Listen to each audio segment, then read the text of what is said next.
SA College of Arts and Science. For admissions, please visit sacas.ac.in.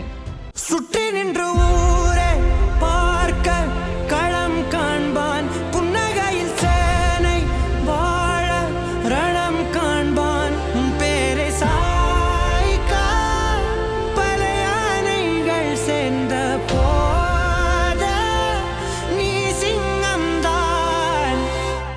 அப்போ தல தோனியோட கடைசி match இதுதான்ல, எங்க ஸ்டேடியத்துல இதுக்கப்புறம் அவர் விளையாட மாட்டார்லன்னு மும்பை ஃபேன்ஸ் சோகத்துல இருக்காங்க. தோனி பினிஷஸ் ஆஃப் இன் ஸ்டைல்னு ரவி சாஸ்திரி சொன்ன வார்த்தையை மறக்க முடியுமா? 2011 வேர்ல்ட் கப், வான்கடே ஸ்டேடியம், இதெல்லாம் பார்க்கும்போது நமக்கு அந்த வேர்ல்ட் கப் ஜெயிச்ச அந்த மொமெண்ட் தான் ஞாபகத்துக்கு வரும்.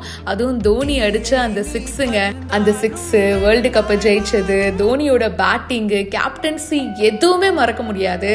அதனாலேயே மும்பை வான்கடே ஸ்டேடியம் தோனிக்கும் சரி அவரோட ஃபேன்ஸுக்கும் சரி ரொம்பவே க்ளோஸ் டு த ஹார்ட்டா இருக்கும். அண்ட் மும்பை ஃபேன்ஸ்லாம் ஒரு பக்கம் ஃபீல் பண்ற விஷயம் என்னன்னா, இதுக்கப்புறமா தோனி வந்து இந்த ஐபிஎல்லோட அவர் வந்து ரிட்டையர் ஆக போறாரு அப்படின்ற மாதிரி நியூஸ்லாம் போயிட்டு இருக்கு இல்லையா? ஸோ அப்படி பார்க்கும்போது கணக்கு வச்சு பார்த்தா மும்பை வான்கடே ஸ்டேடியத்துல இதுக்கப்புறமா தல தோனி விளையாடவே மாட்டாரே.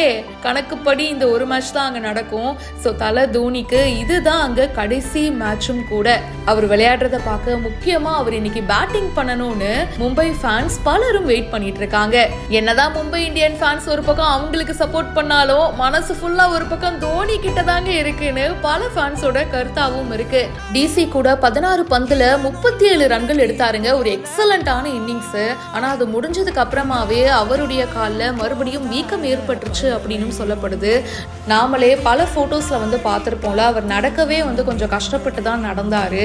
அண்ட் அப்படி இருக்கும்போது ஸோ தோனி விளையாடுற கடைசி போட்டி வான்கடே ஸ்டேடியம்ல இதுதானோ அப்படின்ற ஒரு கேள்வி தாங்க பலருக்கும் இருக்கு. இன்னைக்கு கண்டிப்பா தோனி பேட்டிங் பண்ணணும்னு யாரெல்லாம் நினைக்கிறீங்க? கமெண்ட் பாக்ஸ்ல மறக்காம பிரியா என் கூட ஷேர் பண்ணுங்க. மேலும் பல இன்ட்ரெஸ்டிங்கான ஐபிஎல் அப்டேட்ஸ்லாம் பிஹைண்ட் ரூட்ஸ்ல வந்துகிட்டே இருக்கு. இப்பவே ஃபாலோ பண்ணுங்க.